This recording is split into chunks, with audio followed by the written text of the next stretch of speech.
Hey guys, we got that first day over with. I got a pretty long day in there, and that was good. I got quite a bit accomplished. Let's see. Actually, I didn't film anything yesterday. Came home yesterday from lunch, and actually I worked on it last night at lunch. But anyway, remember how I over tightened that cam bearing bolt, the bearing ledge, the bolts for those? And well, what happened was, I think I told you guys, basically I was looking at Newton meters when I thought I was looking at inch pounds, because my 1/4 inch torque wrench has one on one side, one on the other side, and just wasn't really paying attention to how far I was screwing it up and just, or tightening the torque wrench. Anyway, I tightened 3 of them and the 4th one broke, so I replaced all 4 of those because that was way overstressed for those bolts. So I'll show you what I did there. How I got that out was as simple as a left-handed drill bit. I put some shop rags down around that whole area. Here, let me show you. I'll get in here and show you. This was the one that broke right here. So, and these are the 4. I tightened these 2 down here on the exhaust cam, and this one up here I tightened, and this one's the one that broke. So, what I did is I just took shop rags and shoved them all. I pulled the cam out, shoved it all down around in here, and then I put like 3 or 4 around here, just to make sure I didn't get any shavings or anything down in there. I was lucky enough though, when I hit it, I put a left-handed drill bit in there, straight down on it, and it just twisted out, and then I could take my thumb and just pull the rest of it out. So I didn't really have any shavings. But to be sure, I went ahead and blew it out with a little shop air, pulled those 2 cam buckets back out, or the valve buckets back out, cleaned them off, re-greased them, put everything in, tightened everything down the back again. And I'll show you here, as far as the timing goes, when I'm putting a cam in, the reason like I said, I told you before, I backed it back off so it wasn't top dead center on the piston, because I didn't want any of the pistons at top dead center, because I didn't want a chance of being in any valves. I lay the cam in there to where it lays where basically there's no lobes pointing down. I try to get lobes pointing off the side or whatever. I don't even pay attention to what it looks like back here on the timing yet, and that way I can tighten it down and there's less chance of anything happening to the cam. Once it's tightened fully down, you've got these points on here right there that are hexed off so that you can turn the cam. So then I turned them, and basically what we were looking at was if you can see it right there, it's the large dowel. Large dowel, they're pointing up. You're basically looking at these right there. You can see the line on the heads, and then basically you would just use that center, this piece here. And then there's a small diameter hole, and a small diameter hole. And when you roll those, actually I think it does push one of the lobes down, but it's dead center down, so that was okay. And that's your top dead center marks for the heads, which basically is a common thing you'll see here on pretty much any head I've ever seen, I think. If you're looking at it, you see how this lobe is pointing up towards the spark plug tube, and this one's pointing up there as well. That's pretty much always top dead center for a certain cylinder. So that one's there, and then you would see its companion cylinder 1, 2, 3, 4, 5. It would be 5 on this, how they're pointing down in the end. So anyway, that's how I got that in time. I'm still not going to, just in case those decide to turn or roll on me a little bit, because they're not perfectly center, I'm not going to turn the crank back top dead center just yet for that reason. When I get ready to put the chains on, I'll do that all at one time, just to keep myself safe. I don't want a chance of anything rolling. So, well, I do not want to go back in here. So, okay, so that's how I got that bolt out, how we got those on. At any point now you can put your IVT or phasers, I guess no, not phasers, just cam phasers back there, I guess is what they're calling them, or something. Anyway, your IVT solenoids, your variable valve timing is what you're looking at, or individual valve timing, I think, on this one. But anyway, put your new gaskets on there, put those on there. I cleaned off the surfaces all the way around on both the heads and all the way down to the block, and even down on the upper oil pan there. I've also cleaned every side of this. This is the back part of the timing cover. This will go, this is what you'll see, okay? The head will be back on the back side of here, and the back of the block will be behind this. It's where your water pump and everything goes. I do need to clean the area with where the water pump goes. I missed that. Other than that, everything's clean. What I wanted to show you here was, take a look at this. You see how you got 3 different sizes there?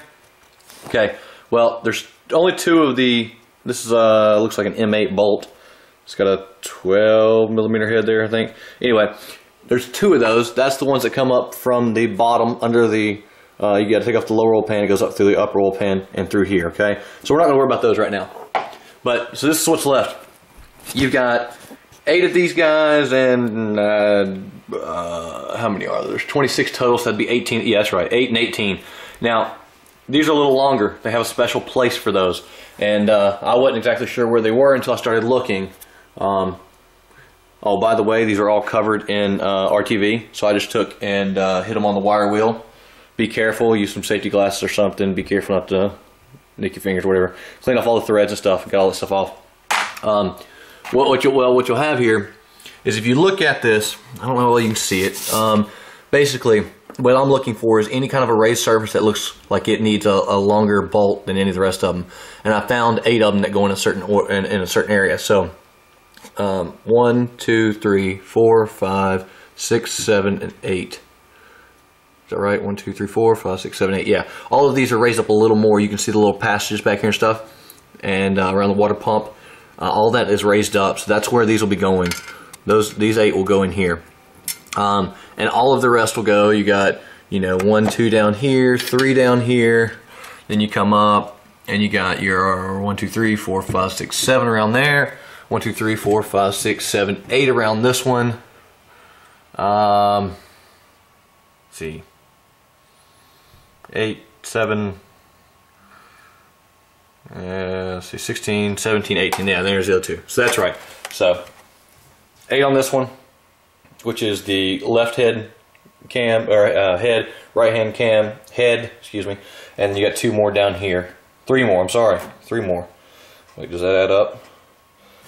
8, 15, 16, 17, 18. Yeah, I counted to 8 and 8. So it's 8, 7, 1, 2, and 3.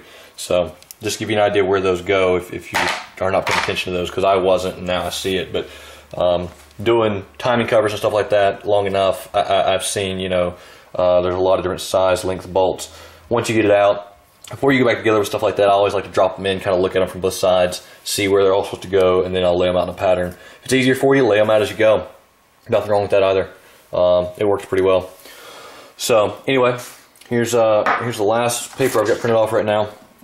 And basically this is the order they want you to tighten them down in. And the torque spec, 12 to 13 Newton meters or 9 to 10 foot-pounds. And the direction said tighten in order, and then 2 was retighten again.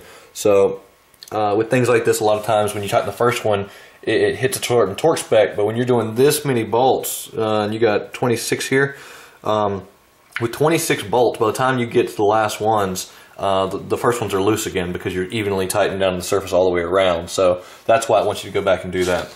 So I'll just keep this right up here, probably like that. I'm gonna do a nice, turn this thing around. I've cleaned off that surface, and then there's grooves in here. All these are little grooves. I just took, all those are is to absorb a little bit of the excess RTV you're doing so that it doesn't go everywhere. Because keep in mind, whatever you put on here has to go somewhere. It has to either go inside, like, this is not the best one to show you, but like here's a perfect example. You put too much RTV on something, and what you're going to get is, you see how all the RTV's in there? Most of that's a real thin, smooth layer, which is fine. But if you have a huge buildup of it, it's going to, and you see a lot coming out the sides from the outside, well, that much is usually going on the inside as well. So you need to be careful of that. You don't want too much of that being in the engine. It's not, the worst thing for it, but, keep in mind, that's going to run through the engine. That could clog up your strainer, could clog up your filter a little bit. Just you don't want to do any of it in excess. So anyway, those grooves are kind of for that, to absorb a little of the extra. You can press it down. So we'll put some RTV around here, around this one, and that seals the heads. And then I'll just follow this whole track for the block. And I'm gonna put some on the bottom to up against. Or actually, I'll probably just put it on the upper oil pan there, and then I'll put that there. One thing something else I need to show you is, while you're in here, If you're not paying attention, you will miss it. There's some O-rings in here. Right in this spot. That's too bright right there. Right there. That spot has an O-ring. This spot has an O-ring up here on the bearing ledge. There's one there on that side, and there's another one right in here. There's a big O-ring that goes right here in the very center one, and then there's a little bit smaller one down there on that corner over there. The engine's right corner, our left. And I've got all those, and so you've got, what you'll see is they're basically sealing against this hole, this hole, this hole, this hole, sealing around this guy and around this guy. Now these four are the same size, they're the same part number, and then there's two more of those you'll need if you ever go this far, but if you don't, you still need two of those guys, and that's because in between the back timing cover and the front timing cover, there's two more. Remember where it's sealing on the back side there? It seals on the front too. So good idea to replace those kind of things. If you lose pressure in certain areas like that, that's not good, especially up here like on the bearing ledge that's going to feed the oil to the actual individual throttle IBTs. Excuse me. Sorry, I'm not, you know, this stuff's labeled differently and different acronyms than what I'm used to. So it all does similar things. But anyway, if you lose pressure here and this solenoid can't get the oil pressure it needs, you'll start throwing. Well, I'm not sure what this engine will throw. Like a BMW, if it loses oil pressure to the Vanos solenoids, which is basically another variable timing, you know, you'll start throwing cam faults or cam sensor faults or you know, different things depending on what years they are and stuff, and exactly what it has. But anyway, you'll start throwing faults if this loses pressure and this can't do its job, or if this is clogged up with sludge and stuff like that. They'll do the same thing. Like I said, these are all very similar concepts in how they do it. Just some are a lot more sophisticated and a lot better at it. So anyway, that's what we're getting ready to do. I know this video here was a little bit longer. I'm probably going to keep doing the same thing I did. I'll probably post these, and at the end of the week, when I get them all together, I'll throw them all into one and get rid of the other ones. But this way, you guys get to kind of see what's going on in the meantime. So anyway, I hope this is helping you guys out, and I'm glad to get this thing rolling. So okay, so I got the back part of the timing cover on. You know, just like I said we were going to do, I coated all the areas with Honda Bond up for the heads, and for down there I put the 4 O-rings in.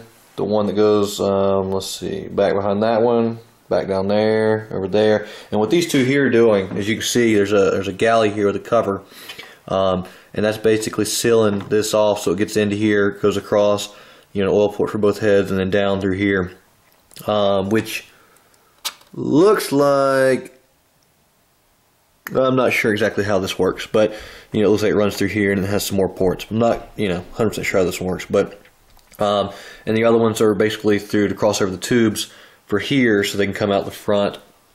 Same thing here, and then your big one down there to seal that, and that one down there. We got those on there. And here's another example of what I was telling you about with the Honda Bond. Man, that light's bright. If you'll look right along here in the edge, let me see if I can do something different here. Try that. Right along here, you can see where the Honda Bond's coming through a little bit, and a small bead's about perfect. That's what you want. That means a little bit's coming out on both sides, and it's sealing in the center where it's supposed to be. So that's what you want, and we're getting pretty damn close, and I'm real happy with that. I did torque it twice, like it said right here with the instructions, and you know. What I did first off is I just ran them in with my little quarter-inch air ratchet, and I just, as soon as it hit, I just stopped. I wasn't trying to get any torque off of it at all. I don't want to torque those down with that. So be aware of that if you do it that way. It does save a lot of time getting them in real quick, but don't keep hammering on them when it gets there. You're not trying to torque it down that way. So I ran them all in like that, and then went through and torqued them. And I did it at 108 inch-pounds, which would be right at 9 foot-pounds or 12.1 newton meters, something like that. Anyway, I wanted to do the lower end. With an M6 bolt like that, I mean, that's a little high for what BMW does. That's what I'm used to. So I just went, kind of split the difference there and went to the lower end of this, the higher end BMWs. So, you know, I do what I'm used to. Creatures of habit. But anyway, those are on, and I did go back and do them a second time. Most of them were still torqued about the same. You wouldn't really feel the difference of it moving. But there were a few here and there that did tighten out a little bit. So, you know, there is a reason for doing that. So make sure you do that part if you do it. That's about all I'm going to do tonight. Oh, I'm sorry. I did put the new gaskets on for the variable valve timing solenoids. I think they call them IVT solenoids, but they are the variable valve timing solenoids. So I put those on, tighten those down. You know, we're getting there. I'm real happy about how this is going. So a lot better than last time. But anyway, I'll throw those two videos together and I'll post these tonight. And then, like I said, at the end of the week or once I get a few more done, I'll throw them all together so that we won't have 40 videos of this engine, and that's insane. So I'll just make a few longer ones and we'll do it that way. So anyway,